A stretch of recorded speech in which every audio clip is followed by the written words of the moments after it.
जो कल जो पूरा घटनाक्रम हुआ, सबसे पहले मैं शॉर्ट में उस पर बात रख देता हूं, उसके बाद बाकी जो अन्य साथीगण हैं वो भी बात रखेंगे। साथियों, परसों रात को लगभग 1:30 बजे के आसपास सरदार जगजीत सिंह डल्लेवाल जी को उल्टियां पड़नी शुरू हुई और 1:45 बजे के आसपास जो हमारे जिम्मेदार साथी जितने भी स्टेज के आसपास थे उनको मैसेज पहुंचाया गया और हम सारे साथी स्टेज के नजदीक पहुंच गए। डॉक्टरों का उस समय यह कहना था कि सरदार जगजीत सिंह डल्लेवाल जी के अंदर बाहर से पानी नहीं जा रहा है पिछले 72 घंटों से, और अंदर का जो पानी है वो उल्टियों के माध्यम से वो बाहर आ रहा है, तो उनका कंप्लीट डिहाइड्रेशन होने का खतरा बना हुआ है। और जिस तरीके से एकदम से उनका ब्लड प्रेशर बहुत ही ज्यादा हाई हो गया, तो डॉक्टरों ने उस समय प्रस्ताव रखा कि आप इमरजेंसी का मेडिकल इंजेक्शन ले लीजिए, जिसे सरदार जगजीत सिंह डल्लेवाल जी ने सिरे से खारिज कर दिया, सिरे से नकार दिया, और सुबह 6 बजे तक उनको लगातार उल्टियां पड़ती रही। कल दोपहर को केंद्र सरकार की तरफ से सेक्रेटरी रैंक के 2 अधिकारी, एक डायरेक्टर रैंक के अधिकारी एग्रीकल्चर मिनिस्ट्री से, और कुछ मिनिस्ट्री ऑफ होम अफेयर्स के अधिकारी और पंजाब गवर्नमेंट के अधिकारियों का एक डेलीगेशन आया। सबसे पहले वो सरदार जगजीत सिंह डल्लेवाल जी से मिलने आए, उनका हालचाल जाना।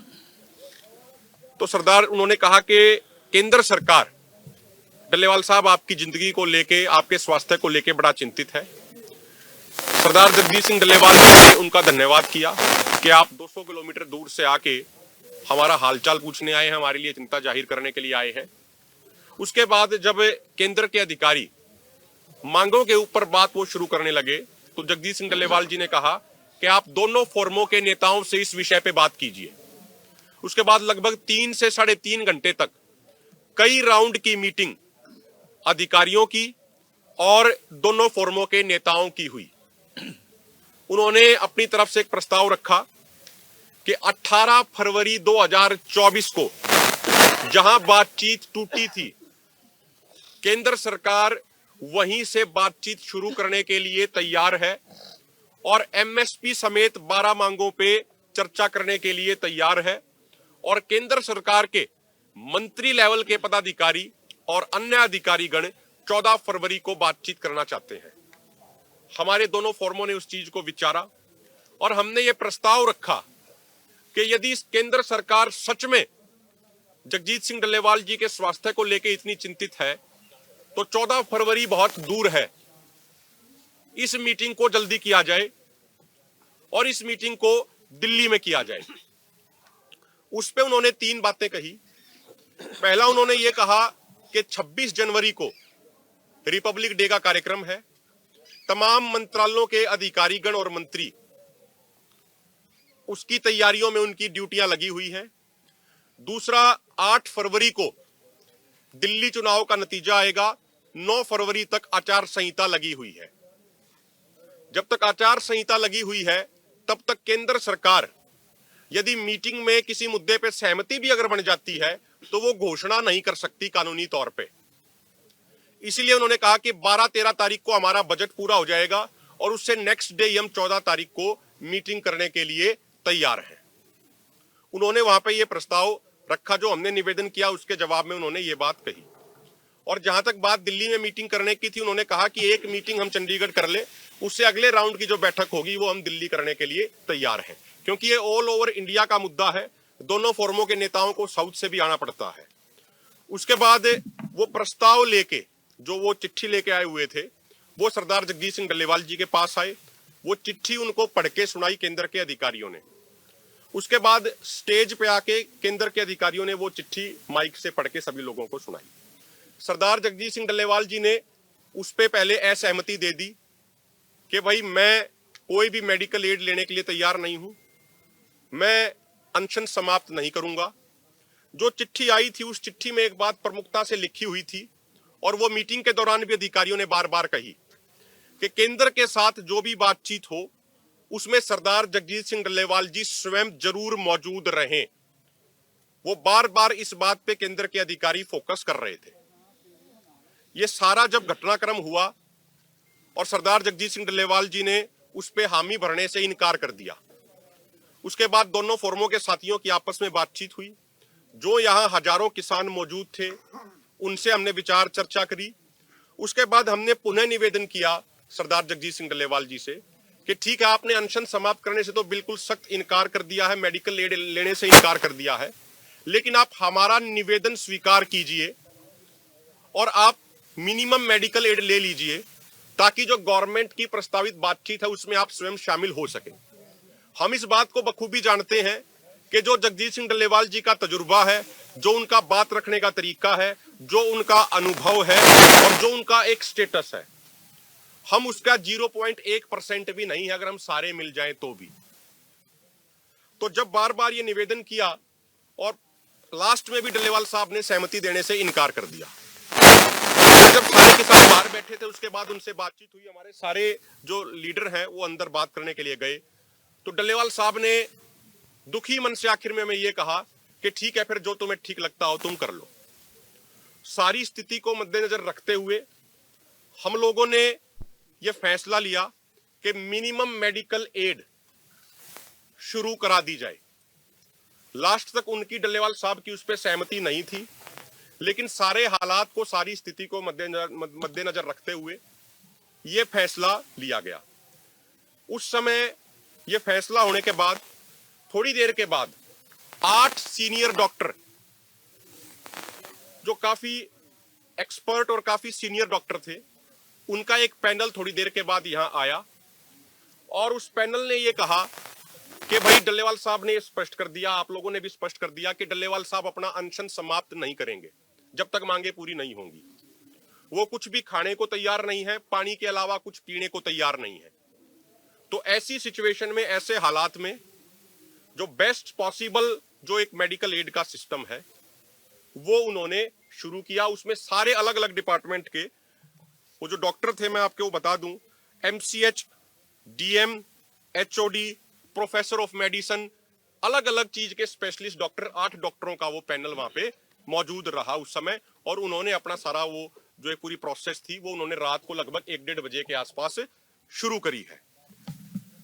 साथियों, एक और मैं बात बताना चाह रहा हूं, उसके बाद काका सिंह कोटला जी इस बात को आगे रखेंगे। 3-4 दिन पहले हमारे इसी आंदोलन से संबंधित पिछले वर्ष फरवरी के महीने में जब हरियाणा के हिसार के खिड़ी चोपटा में किसान बड़ी संख्या में इकट्ठे हुए थे और वो खनौरी बॉर्डर की तरफ आने लगे थे, तो पुलिस ने बहुत ज्यादा ब्रूटल फोर्स का इस्तेमाल किया था।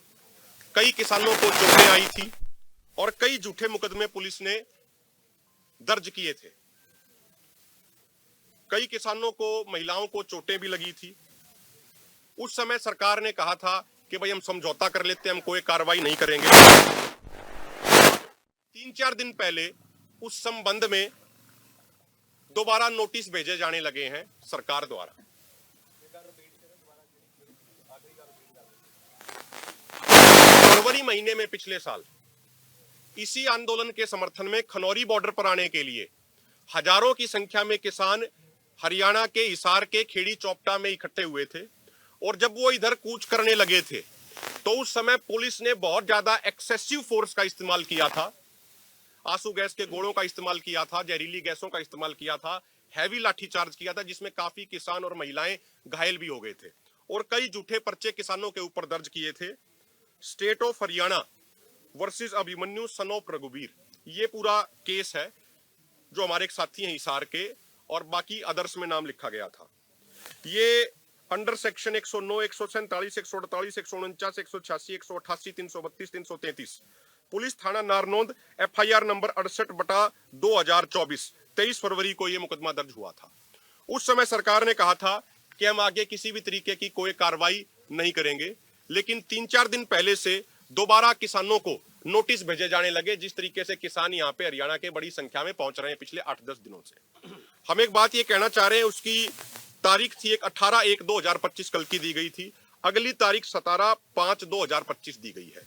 हम उन तमाम किसान साथियों को दोनों फोरमों की तरफ से ये कहना चाहते हैं कि किसी भी साथी को कोई पेश होने की आवश्यकता नहीं है। दोनों फोरमों की यह जिम्मेदारी बनती है, जब भी हमारे आंदोलन का फैसला होगा, आंदोलन जीत की तरफ जाएगा, तो जितने भी ये हमारे दोनों फोरमों की जिम्मेदारी है और किसी साथी को कहीं पेश होने की आवश्यकता नहीं है। मैं निवेदन करूंगा आदरणीय काका सिंह कोटड़ा जी वो भी अपनी बात रखें।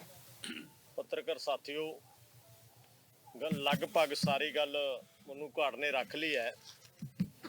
मैं ਜਿਹੜੇ ਆਪਾਂ 55 दिन ਡੱਲੇਵਾਲ ਸਾਹਿਬ ਦਾ ਜਿਹੜਾ ਮਰਨ ਵਰਤ ਸ਼ੁਰੂ ਹੋਇਆ 26 ਤਰੀਕ ਤੋਂ ਲੈ ਕੇ 26 ਤਰੀਕ ਤੋਂ ਲੈ ਕੇ ਕਿਹੇ ਜਿਹੇ ਹਾਲਾਤ ਬਣੇ ਇੱਥੇ, ਕਿਹੇ ਜਿਹੇ ਪ੍ਰਬੰਧ ਕੀਤੇ, ਉਹ ਸਾਰਾ ਜਿਹੜਾ ਘੇਰਾ ਆਪਾਂ ਮਜ਼ਬੂਤ ਕੀਤਾ।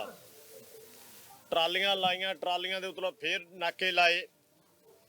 ਮੈਨੂੰ ਇਹ ਲੱਗਦਾ ਇਤਿਹਾਸ ਦੇ ਵਿੱਚ ਪਹਿਲੀ ਵਾਰ ਹੋਣਾ ਹੈ। ਬਹੁਤ ਵਾਰੀ ਮਰਨ ਸ਼ੁਰੂ ਕੀਤਾ ਹੋਣਾ ਲੋਕਾਂ ਨੇ, ਭੁੱਖ ਹੜਤਾਲਾਂ ਸ਼ੁਰੂ ਕੀਤੀਆਂ, ਪਰ ਜਦੋਂ ਉਹਨਾਂ ਦੀ ਸਿਹਤ ਵਿਗੜਦੀ ਹੈ, ਸਥਿਤੀ ਵਿਗੜਦੀ ਹੈ, ਤਾਂ ਪੁਲਿਸ ਜ਼ਬਰਦਸਤੀ ਉਹਨਾਂ ਨੂੰ ਚੱਕ ਕੇ ਲੈ ਜਾਂਦੀ ਹੈ ਹਸਪੀਟਲ 'ਚ, ਜਾਂ ਕਈ ਵਾਰੀਆਂ ਨੂੰ ਜੇਲ੍ਹਾਂ ਦੇ ਵਿੱਚ ਵੀ ਲੈ ਕੇ ਗਏ। ਜੇਲ੍ਹਾਂ ਦੇ ਵਿੱਚ ਜਾ ਕੇ ਜ਼ਬਰਦਸਤੀ ਉਹਨਾਂ ਨੂੰ ਬੋਤਲਾਂ ਗਲੂਕੋਸ਼ ਲਾਏ ਜਾਂਦੇ ਨੇ। ਪਰ ਇਹ ਪਹਿਲੀ ਵਾਰ ਹੈ ਕਿ ਸਾਡੇ ਇੱਥੋਂ ਵਰਕਰਾਂ ਨੇ, ਆਗੂਆਂ ਨੇ, ਵਲੰਟੀਅਰਾਂ ਨੇ ਕਿ 55 ਦਿਨਾਂ ਦੇ ਨੇੜੇ ਪੁਲਿਸ ਨੇੜੇ ਨਹੀਂ ਲੱਗਣ ਦਿੱਤੀ। ਇਹ ਮੋਰਚੇ ਦੀ ਬਹੁਤ ਵੱਡੀ ਪ੍ਰਾਪਤੀ ਹੈ। ਜੇ ਡੱਲੇਵਾਲ ਸਾਹਿਬ ਨੂੰ ਇੱਥੋਂ ਉਠਾ ਕੇ ਲੈ ਜਾਂਦੇ ਤਾਂ ਹੋ ਸਕਦਾ ਬਾਤ ਵੀ ਵਿੱਚ ਰਹਿ ਜਾਂਦੀ, ਤੋਂ ਮੋਰਚਾ ਅੱਗੇ ਤੋਰਨ 'ਚ ਵੀ ਮੁਸ਼ਕਲਾਂ ਆਉਂਦੀਆਂ। ਜਿਹੜੇ ਦਿਨ ਠਾਇਆ ਉਸ ਦਿਨ ਵੀ ਦੋਨੇ ਫੋਰਮਾਂ ਨੇ ਫੈਸਲਾ ਕਰਕੇ ਪੰਜਾਬ ਦੇ ਅਧਿਕਾਰੀਆਂ ਨੇ ਗ੍ਰਿਫਤਾਰੀ ਕੀਤੀ, ਉਹਨਾਂ ਦੀ ਤੋਂ ਐਕਸ਼ਨ ਕੀਤਾ, ਪਰ ਮੋਰਚੇ 'ਚੋਂ ਨਹੀਂ ਅਸੀਂ ਹਟੇ। ਤਾਂ ਇੱਕ ਪ੍ਰੋਗਰਾਮ ਦਿੱਤਾ, ਉੱਥੇ ਸਰਕਾਰ ਪਿੱਛੇ ਹਟ ਕੇ ਡੱਲੇਵਾਲ ਸਾਹਿਬ ਨੂੰ ਇੱਥੇ ਲੈ ਕੇ ਆਂਦਾ। ਇਹ ਮੈਂ ਕਹਿੰਦਾ ਪਹਿਲੀ ਵਾਰ ਲੋਕਾਂ ਦੀ ਜਿੱਤ ਹੈ ਇਹ, ਕਿ ਪੁਲਿਸ ਨੂੰ ਨੇੜੇ ਨਹੀਂ ਆਉਣ ਦਿੱਤਾ ਤੇ ਡੱਲੇਵਾਲ ਸਾਹਿਬ ਨੂੰ ਮੋਰਚੇ ਤੋਂ ਚੱਕਣ ਨਹੀਂ ਦਿੱਤਾ। ਦੂਜੀ ਜਿਹੜੀ ਨਾਲ ਸਾਡੇ ਉਹ ਜਿਹੜੇ 121 ਕਿਸਾਨਾਂ ਨੇ, ਉਹਨਾਂ ਨੂੰ ਵੀ ਅਸੀਂ ਵਧਾਈ ਦੇਣਾ ਚਾਹੁੰਦੇ ਹਾਂ। ਬਿਨਾਂ ਪਰਿਵਾਰਾਂ ਨਾਲ ਰਾਏ ਕਰੇ ਤੋਂ, ਮਾਨਸਿਕ ਤੌਰ ਤੇ ਤਿਆਰ ਤੋਂ ਬਗੈਰ ਸਾਡਾ ਰਾਤ ਨੂੰ ਫੋਰਮਾਂ ਦਾ ਫੈਸਲਾ ਹੁੰਦਾ ਹੈ ਤੇ ਸਵੇਰ ਉਹਨਾਂ ਨੂੰ ਮਰਵਰ ਤੇ ਬਹਾਇਆ ਜਾ ਰਿਹਾ। ਇਹ ਕਹਿ ਕੇ ਉਹਨਾਂ ਦੀ ਜਿਹੜੀ ਭਾਵਨਾ ਸੀ ਕਿ ਡੱਲੇਵਾਲ ਸਾਹਿਬ ਤੋਂ ਪਹਿਲਾਂ ਅਸੀਂ ਮੂਹਰੇ